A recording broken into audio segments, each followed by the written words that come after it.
You may have realized that being healthy feels different than it did in the past now that you're over 50. If you want to maximize your health potential but don't have time to read through overwhelming pages of Google links, this is the show for you. Welcome to Healthy Tips After 50.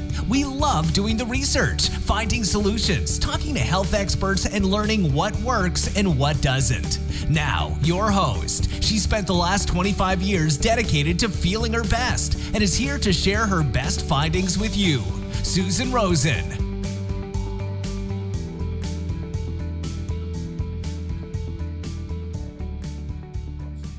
Hello, everyone. This is your host, Susan Rosen, in case you don't know that.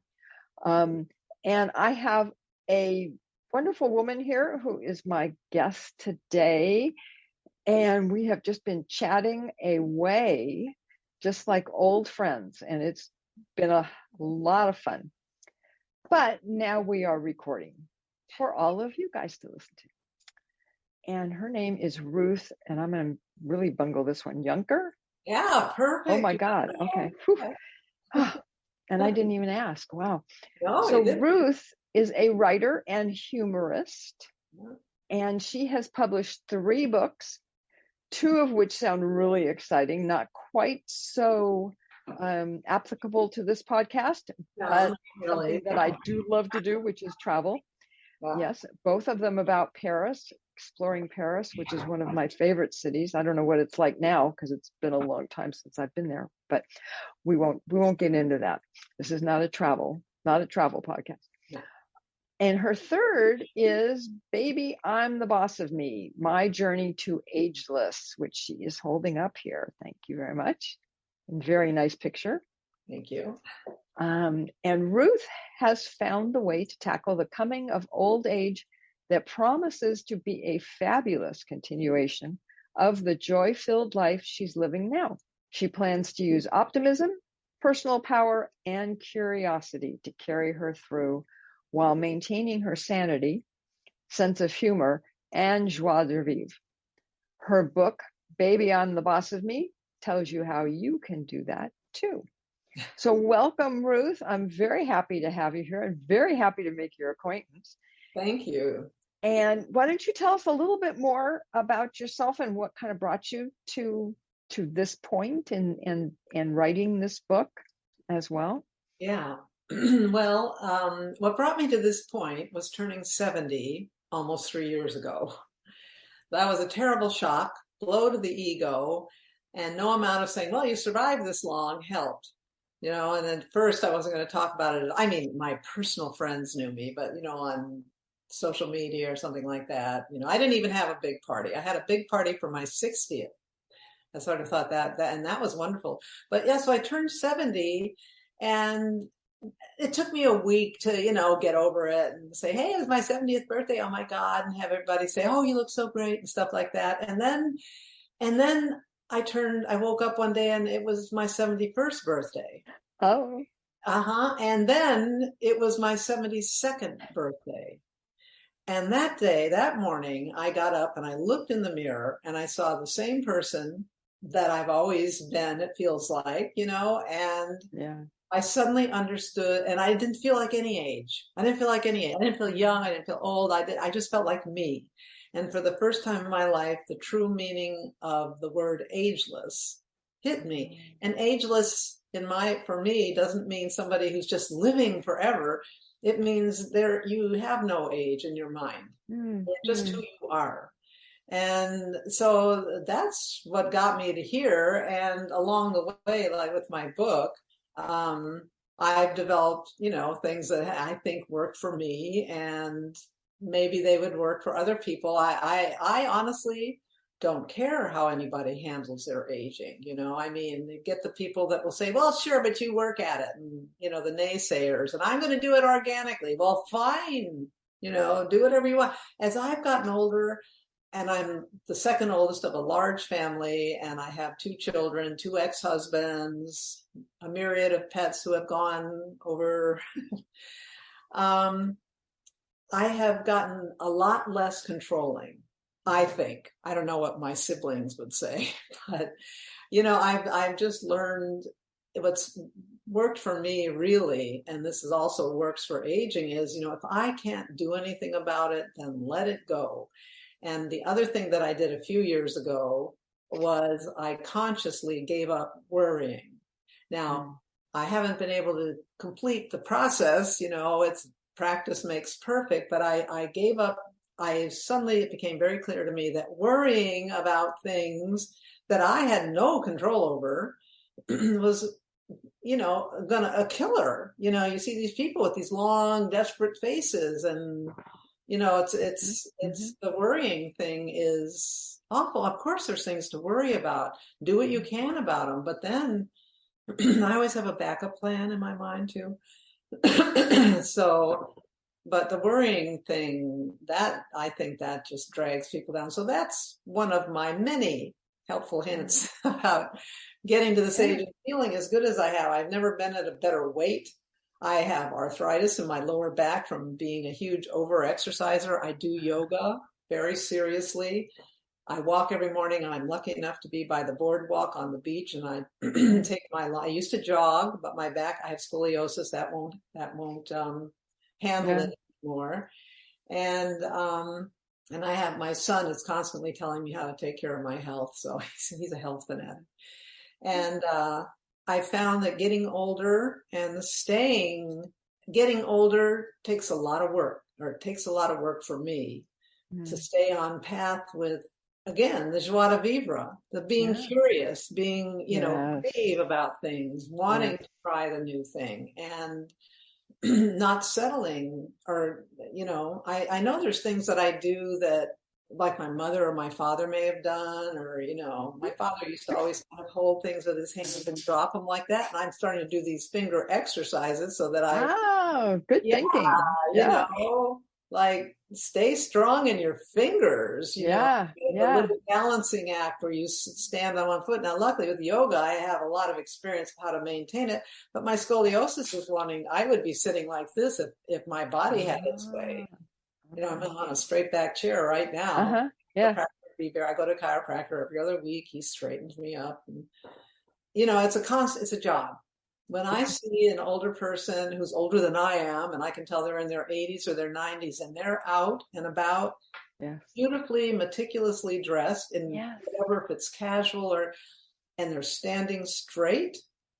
Standing straight thing. Do not lean on your wheelchair. You'll be in one. Your grocery store cart. Don't lean on it. It's right there to hold you up straight. It's little things like that. It's a constant.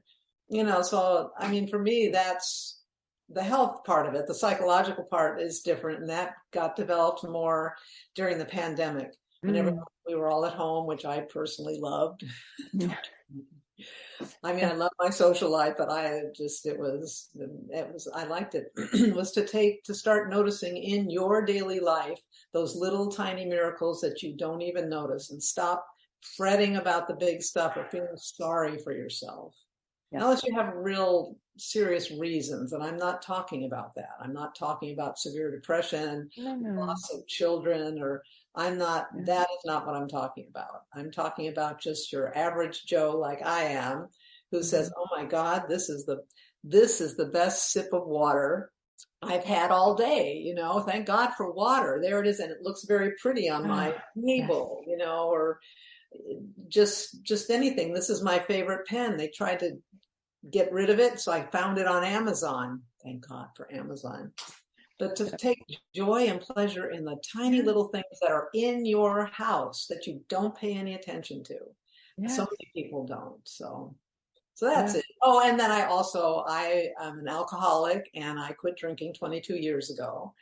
And so many people can enjoy their alcohol, and I don't even care if you ever do or don't give it up. It's not necessary. But for someone like me, it was necessary. And it gave me back.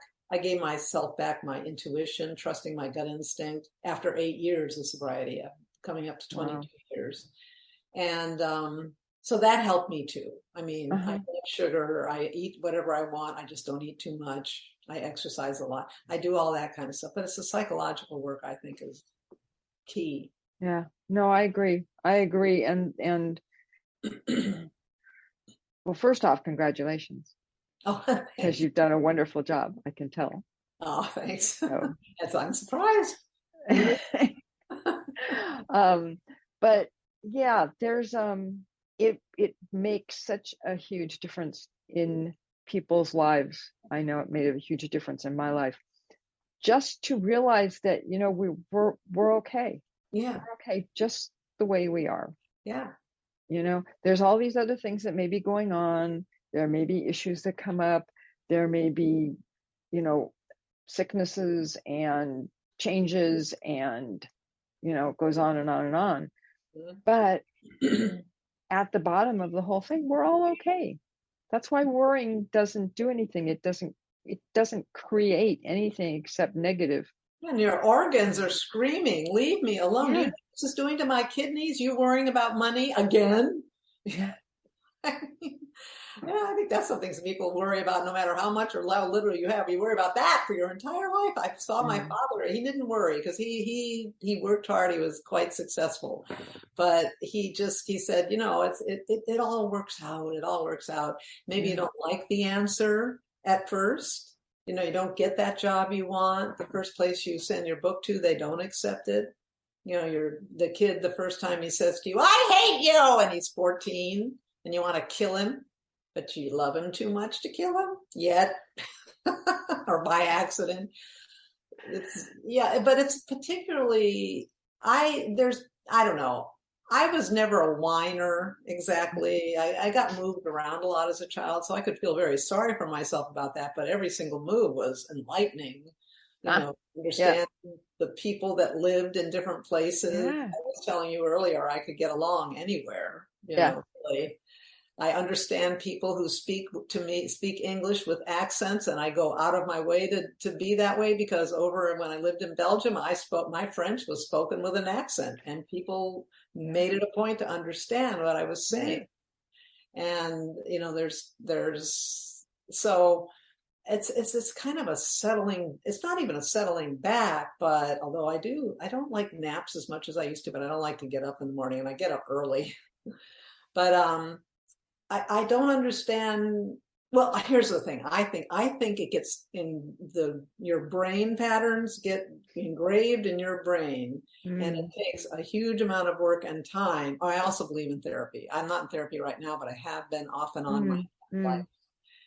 But it gets engraved in, it's like that relaxed feeling when you suddenly realize you're still mad at that person for something that happened for 20 years ago, and you get all revved up again. I bet that happens to everybody.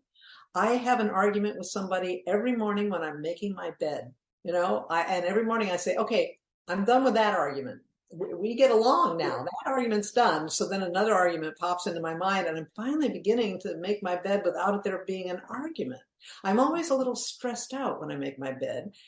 It must be a habit, it's just a habit or waking up at 4 a.m. and saying, this is it. It's all over.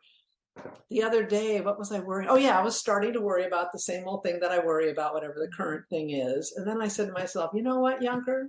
You're going to be 73 years old on your next birthday. You're that much closer to dying. Does this little problem you're worrying about really matter to you so that you feel this gut worry and about it? I'm not even worried about dying in the same way I'm worried about this minuscule little issue, whatever the current one is, Yeah. I mean, and that's sort of, I don't like it when I talk to myself like that, but sometimes it's necessary.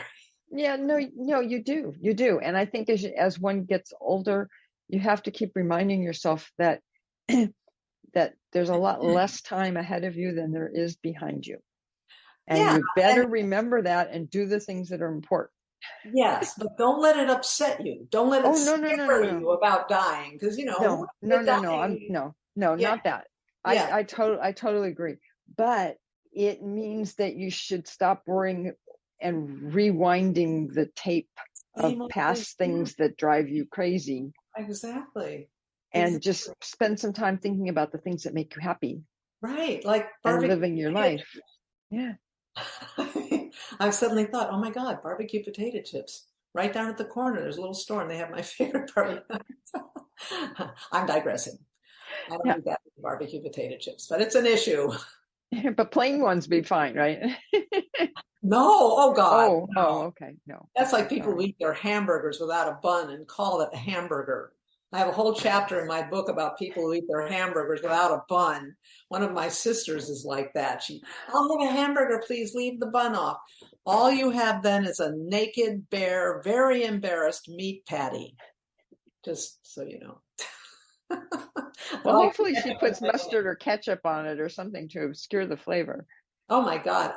Yes, I put everything. My Yeah. hamburger, I don't eat them that often, and not on purpose. I'm just too Yeah. lazy. Yeah. I'll go out and Well, get one. The other day they actually cooked it perfectly. It was wonderful.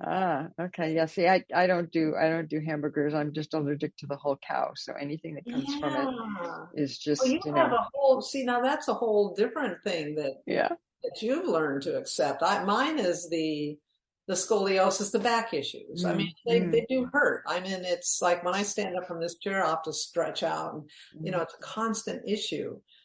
But but it's forced me, and I think you'll find it's forced, that kind of a chronic issue forces one to be more aware, and you have to live healthier even though you don't feel like it. Thank you. You know? Yes. Oh yeah. No, Yeah. absolutely. You Absolutely. can't It just sure, say, yeah. yeah, cleaned up my diet totally. Yeah, and cleaned up my posture and square. I mean, that's why yoga is my savior, and Pilates. Yeah, I know. I need to start doing something like that. I Oh, walk, but I don't do. time, Well, but no, I have exercise. very bad posture. I've been trying to remind myself to sit up straight and stand up straight. Yeah. I had a mother who kind of tapped me. She was a Southerner, and she kind of tapped me behind my stand up. Oh yeah. Yeah. But and I've had a What it is. facelift. That's somebody else. Somebody said to me, Oh, "Oh yeah, I do all that stuff. I'm totally into maintenance, and so that helps too. And so for someone who gets mad at me about that, what they're really mad at is they want one too, but they're either afraid to, or they can't afford it, or whatever the situation is. Yeah. But don't get mad at me about it. That's something I made the choice to get it, and you're making the choice not to get it. Yeah. Yeah. And, I agree. I did not have a bad reaction at all. The people I say, well, I'm afraid of what they'll do to well, then don't get it, but don't, Right. But so I'm into that. And my daughter, she was, I think 30 when I had it 15 years ago or so. She said, how can you do that, Mom? I thought you just wanted to age organically and all that, And again, I write about that here. Telling your grown daughter about the facelift, they're always upset at you. They don't want you to do it. And I think I figured out why. It's twofold. One is they think they feel that you're worrying about yourself. They want their mothers to feel strong and be the woman that is always there for them, not worried and not aging and not, it's really like that. And maybe, so, and kind of it means that they have to accept that you're not going to be around at some point. Yes, all of that subliminally, I think, plays out in it, and then the other thing is, they're 25 years old when they're telling you this. And it's like, I'll never have a facelift. Yeah, okay, fine. The playing field was leveled when at about the age of 35, which was a lot younger than I was when I started Botox. She called to say, oh, who's your Botox person, Mom? Yeah, so, it was like, oh, okay, great. That's fine. Yeah. But really, it is that kind of thing when your children are having that kind of reaction to you, or when anybody's having a reaction to you. That's the other thing that I think for me is important, is thinking, where are they coming from at this moment? If it feels like an attack on me, it's really about them, of course. And I know it when I'm attacking somebody, and especially when I'm making my bed and I've got Sue Ellen over there that I'm just laying into, It's really about whatever she has that I want, or whatever it is. It's never a good thing, actually. It's never noble. Well, no. It doesn't have to be noble either, but, it pays to... There's no such thing as a noble complaint. No. No, none of it works, because it's really, especially if you're really angry at the powers that be or the universe, you really lost out. Because, Yeah.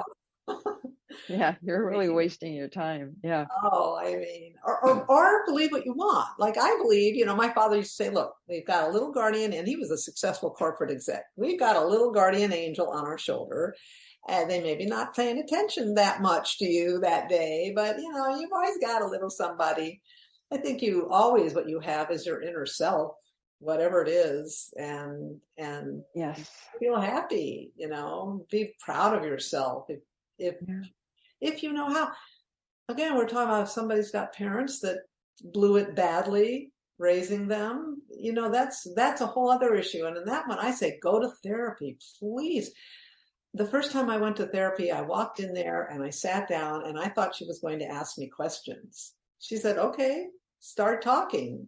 And it was the first time I was, you mean about myself? She said, yes. How can I get to know you or see what it is and I gradually got the idea that it's as you talk and they kind of ask you questions here that you can sort of figure out. The first time it really made sense was I said, well, this is the problem, and that person and this person. And she said, all right, there are three people here. Who was the common denominator in everything you just told me? I love it. I used to say that to my kids when they were little. I'd be glaring down at them. Never kneel down in front of your child. And well, now they're taller than anyway. But I would say, why is mommy mad at you? Why is mommy mad? Well, because I didn't put my shoes on right away. Yes, that's why mommy's mad. You see, if you just put your shoes on, I wouldn't be mad. And it was this, I could see it, especially my son's eyes, kind of this like realization of his consequences of something that I was mad over an easy little thing. He could have just done it, put his shoes on. It wasn't, he had to put his shoes on. He was going to school, poor baby. I hated school from beginning to end. My mother used to always say, I don't know why you don't like school, Ruth. I love school. And I said, that's because you grew up in Louisville, Kentucky. You went to the same school all your life, and you didn't have to be a new kid every other year for the entire time you were growing up. That's why. And I'm digressing here. Yes. And you're probably saying it a lot clearer than you did when you were that big, right? Oh, no, at that age I didn't, but when I was an adult. Oh, okay. I see. Poor mother. Got it. Okay. Oh, yeah. And I've got an adult daughter, so I get it right back now, too. Oh, yes. I have no doubt. Yes. Well, don't have that issue in my family. So. Oh, yes, you do. No, they're grown. No. They don't get mad once they're grown up, which is nice. Yeah. No. Yeah, no, mine are lying to take care of me in my old age. My son is to pull the plug because he's a psychologist and he's more clear-minded. My daughter's a lawyer and she's to take care of all the paperwork because she never puts her dogs down in time. She keeps them alive too long. Oh my God. I know. I think she's changed finally with the last one. But I said when I set up the trust, it was all about you do this part because you're good at it, and you do this. And my son said, "Don't worry, Ma, I'll pull the plug." I was like, "Oh, well, first discuss it with me, and then you gotta laugh at it all. It's insane, life." Yeah, it is. And to be honest about it, it's when it gets to that point when you do have to figure out if you pull the plug or not or whatever, it's very emotionally upsetting, and physically it can just and so that's why you need to have all your ducks in a row way before that, whether it's wills or whatever. Yeah, because we just see too much of it unless they want to stay alive, Right. My mother died of lung cancer at 78. So, and she didn't fight it once there was nothing she could do. But my father, he lived on he died at 93, and he was done, and he was a cheerful, but he missed my mother, and by 93, and he had that pacemaker in. He said, "Get it out of me," and we finally got permission from the doctor to take the pacemaker out, but the technician wouldn't do it because he didn't. Yeah, and that was okay. I mean. Yeah. To put that on somebody else isn't good either. That's but true. My sister-in-law, the wife of my younger brother, has Alzheimer's, and it's painful to watch it happening to her, and painful to her. Yes. She's still aware enough, Yeah. but it's, but they obviously are gonna keep her going. She and he, the two of them, I know, Mm-hmm. discussed it because she was a high-powered nurse she took care of Oh, neonatal babies, and brilliant woman, okay. actually. Yeah. And now you put food down in front of her, and she says, "What am I supposed to do with this?" Oh, she doesn't say it that clearly, Mm-hmm. but I know they're gonna.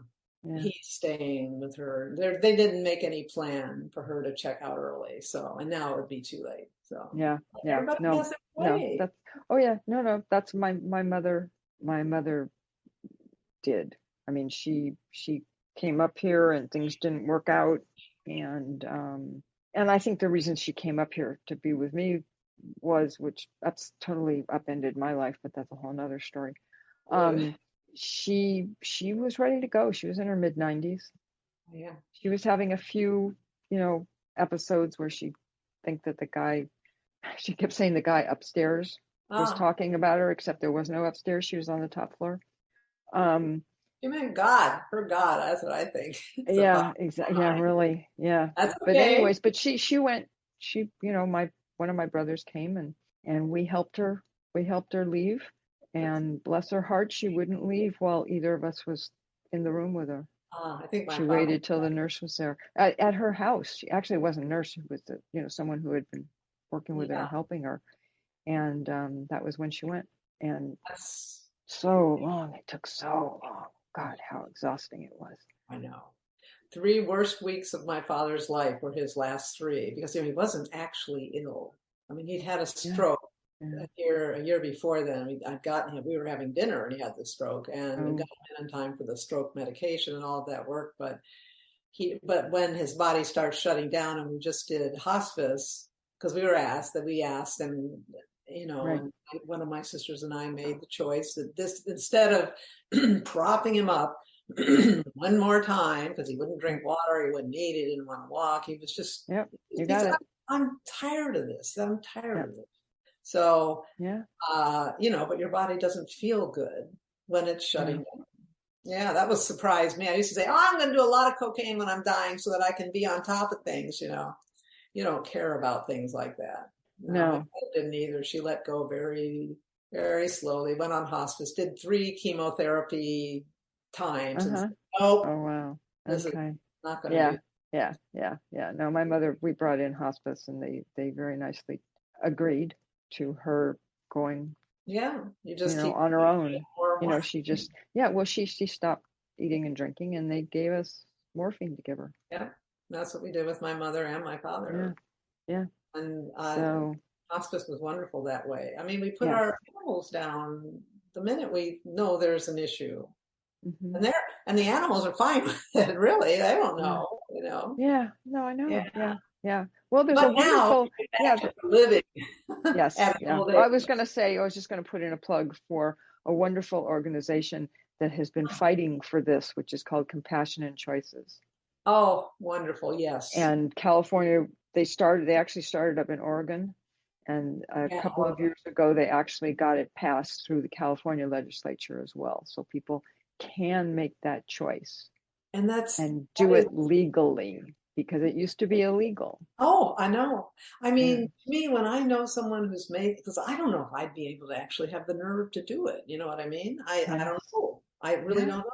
But Yeah. I know, and I feel the same way about someone as an adult who's committed suicide, not a teenager. We should catch them Yeah. first. That's a whole different issue. Yeah. Yeah. But the older person who commits suicide, why Yeah. is that against the law? I mean, it's Yeah. insane. I respect that person. I feel so bad because to feel that hopeless and Yeah. then that's their choice. And usually it's recurring serious depression, Yes. which another thing is to make laws about something with which you've had no experience. You just have a psychological notion of Yeah. what it is. You know what I mean? Mm-hmm. So yeah, Yeah. those things, it's, who knows? I saw both of my parents go out. They both did it with dignity. So I hope, Mm. not some painful Yeah. wasting away disease. Mom's cancer was pretty fast, Mm. and she had been a smoker. She said, I didn't have a single vice that I got away with. I mean, she had sex once with my father when on her high school his whatever, and they got pregnant. She's in 43. There I am, pregnant. I didn't even want to have children. She grew up poor. She didn't want to. Yeah.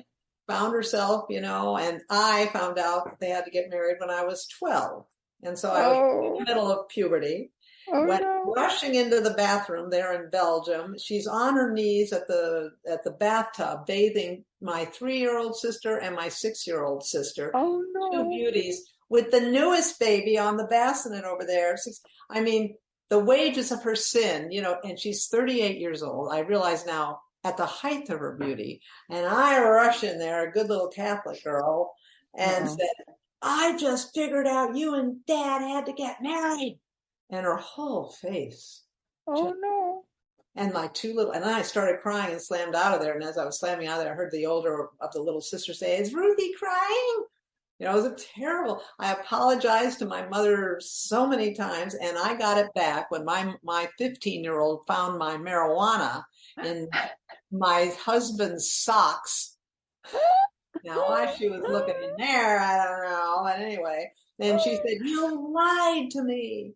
Yeah. Well, no, I didn't think you were old enough to understand. And, Yeah, I just omitted information. It's not lying, right? Yeah, you didn't need to know at 10 that yes, there was marijuana in the house. No, you didn't need to know that. And it wasn't hurting you. Mm-hmm. But anyway, I mean, it all comes around. It does, doesn't it? Yeah.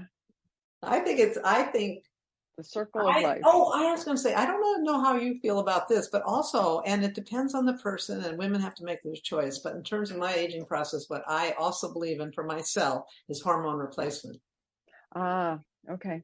Yeah, I've been on it for 15 years, almost 18 years. I was in Norway once, and my luggage had gotten lost, and in it was my estrogen patches. And that's when I found out that Norway is very pro estrogen replacement treatment. You can go right in there. She said, well, what kind do you want? She showed me. She said, here, you're on 7.5. You can get 10. I went, 10? 10, really? I didn't. Anyway, I said, well, I'll stick to what I'll get the 7, and she looked a little disappointed. But I think that helps me in a lot of ways. Now, breast cancer, which they've got us by the throats, they've got men by the testicles with prostate cancer. Everybody's going to get that, isn't in my family per se, but it's also curable basically, unless it's a different type. And there's so many other things that I have genetically in my family, which would be heart disease, that they never talk about. And estrogen is good for that. It's good for the bones, which helps my arthritis and my scoliosis. And so it works for me. And I've never had a doctor just fall over and throw it at me, except at the very beginning. My one now, she's very modern and for it, but I'm also in there once a year. Mammograms for me only every 3 years. I'm not going to have them. They'll find it eventually if they look. Well, we won't go down that road. I'll tell you after we get off. Yes, and I agree, and I did the estrogen thing for a while when I was going through menopause, and it just didn't really agree with me particularly. It helped kind of then, but the side effects for me weren't great. And I know there's a lot of different ones out there, but I just was like, not important. Yeah. And you know why? Also because of your allergies and all that, and paying attention to it. And this is another thing that's important as we age, is that you're aware of what your body feels like. It's like I've been vaccinated both times. I've had one booster. I'm not getting any more. I'd rather just finally get COVID or something, because I got them all and got COVID. So well, see, and I can feel but I didn't end up in the hospital. That's what it's good for. Yes. And also apparently, well, anyway, there's so many versions, and I was all for I never get a flu shot either. What I was getting at is that you pay attention to your body and it talks to you. And I do too. I say thank you to my organs. I've told my skin, since it looks 90 years old from all the suntan I used to do. Yes, I know. All the nice little covered up arms here. They've got muscles, but all the skin. Yes, Is all the little dark things. all dark, and all you do is look at I knock something and I get a bruise like Oh, that. yes, yes, I mean, I yes. just look at it and it goes, "Oh, where'd you come from?" So today I said, "Mwah, sorry about you. Now go away." It says, "Well, Yeah. it'll take me about 2 weeks." So I have to cover up makeup if I have to. But is to pay attention. So like for you, estrogen didn't feel good. Now I waited until after I went through menopause because at the time I read that it's better to go through it, naturally. Yes, yes. And then I had issues with sex with my husband, no lubrication, and I mentioned it to my doctor. He said, "Oh, for heaven's sakes, get on estrogen." He put me on, and that immediately solved that problem. So I was kind of a convert. Like, what else does it do? But a lot of times these things don't feel like anything is happening one way or the other if you're not in touch with your body like you are and like I am, Yeah. very in touch with because of these issues we have with it that aren't necessarily going to kill us off unless we don't really pay attention. Your allergies, my scoliosis won't kill me off, but it'll get me over like this very quickly if I'm not even doing that. I'm thinking, I'm sorry. Well, and I'm going to point out as well that it's not just women. It's the same thing. Yeah. It's just the names are changed, right? The names are different as to what the issues are. Typically, but they have to have the same kind of attitude that we have in order to age well. Yeah, and they're not taught that. No, they're not. That's hard to feel sorry for them. But I'll do my best. Now.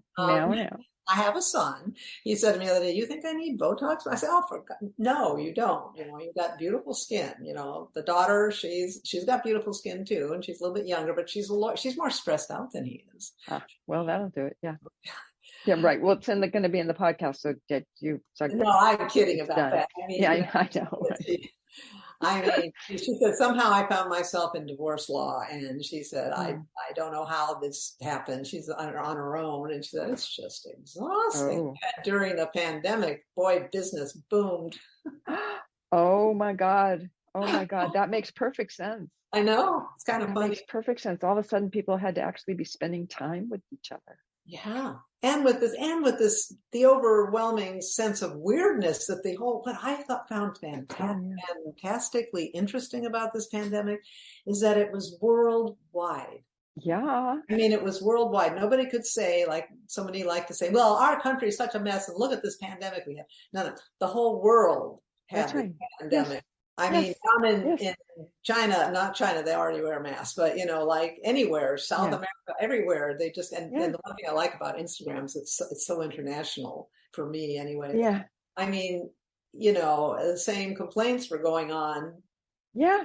In Belgium. Even though every country was treating it differently, but they were reacting. Oh no, exactly. No, but my point is that everyone was complaining.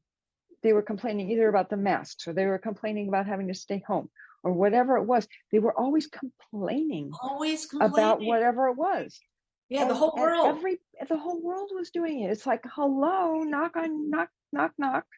It's traveling. What I love about traveling is to get over there and wherever it is and find out that the teenagers are just as mad at their parents in France as they are here. It really is hormonal, isn't it? Yeah. I mean, it's like, so, it's human beings. We tend to have some stuff that's exactly the same as everybody else. A lot of stuff. We just look different. Anyways, okay. Well, we should probably wrap this up because I think you and I could probably talk for at least another couple of hours without a problem. So, I will say, and I will reiterate again, which I just said a little bit ago, which is that a lot of the things that we've been talking about apply to men. Yes. And to women. Yeah. And it starts early. It doesn't start when you're in your 60s or your 70s. No. Right? So just be aware. And if you're aware, then you don't need to go through all the, pardon my language, shit that so many people go through and the anxiety that people go through when they start aging. Just be happy about it because you're still alive. Oh, you're still alive. And the other thing is, well, I think a lot of people get into the victim mode You know, they're really good at that. That for me, when I got sober, I went to AA. I don't go so much now, but I love it. I'll be forever grateful for it. And it was always like, in this thing that went wrong, you're 50% of the problem, and the other person is 50. It's not always their fault. What did you do wrong? And the person will say, well, I'll tell you what, I'm supposed to take the blame. No. Figuring out what you did wrong or what your part was in this situation you don't like maybe you're 90 pounds overweight and it's going to be whose fault? Santa Claus? I mean, you know, if you figure out what your part is, you give up being a victim because you can then start doing something about it. That's right. You can take action. You take action and you're no longer the victim. There's nothing worse than being a victim that you know, and so the aging thing, you know, I'm going to be 73. I'm going to have a black tie party, save the date, and when I'm 75, you'll get an invitation. Okay. And, but black tie. Oh God, Ruth, but I still. And the other thing to remember, whatever age you are, every time you're an age where it's 0, 60, 70, 80, you know, 10, people bring you wonderful presents. Celebrate. Celebrate, my 60th birthday, I had 25 women and my father, my brother, and my son, you know. But they can come. Yeah. They could come. Yeah. And I never got more thoughtful more thoughtful gifts. It was really great. So now I'm more fun and I don't give gifts unless it's something special like that. My mother once said, look, I had 6 children, you all have spouses. I am no longer, for one thing, remembering your wedding anniversaries. That's your problem. Now, some of you have been married more than once. And secondly, when it comes to birthdays, if you're in the same town as I'm in, I will get you a gift. But if you're far away and it means I have to mail it, it's not happening. Forget it. Right. Yep. That's what gift certificates are for. Yeah. Amazon. Good old that too. Yes, exactly. Yeah. But you and I both remember back before Amazon was around. Oh my God. So it was gift certificates, right? Oh, yes. But I'm so at whatever department store you wanted, you like to shop at. Yeah, that was, and especially if you knew, I had a little stepdaughter when I married my second husband. We each had 2 children, and so we had 2 6-year-olds, an 8-year-old, and a 9-year-old. It was an amazing experience. Thank God for therapy. Later on, as teenagers, they all came to us and told us thank you. Anyway, his oldest daughter and I did not really get along. We really didn't, but we were good at, you know, I mean, I was a good mother and she had a good mother, and we were good about it. But her father had left earlier, but now was, she didn't have her father the same amount of time. But what I was going to say about her, she always wanted to be a bad girl at school, but she just wasn't bad enough to be a bad girl. But nonetheless, she gave the most thoughtful gifts from the time she was 10 years old. She gave what you wanted, and the other thing she could do was arrange flowers, even better than I could. So whenever I had a party at a certain point, I think she was about 12, I asked her if she would arrange the flowers, and she was like, yes, So on those 2 things, and she's the only one of our 4 children that, well, my daughter's marriage is catching up, but she got married to the good guy, had the 2 kids, they're still married. It's like, all right, good for her. Yeah. Good for her. Yeah. All right. That's great. Well, that sounds like a wonderful place to wrap this up. Okay. And I would like very much to thank you for being on.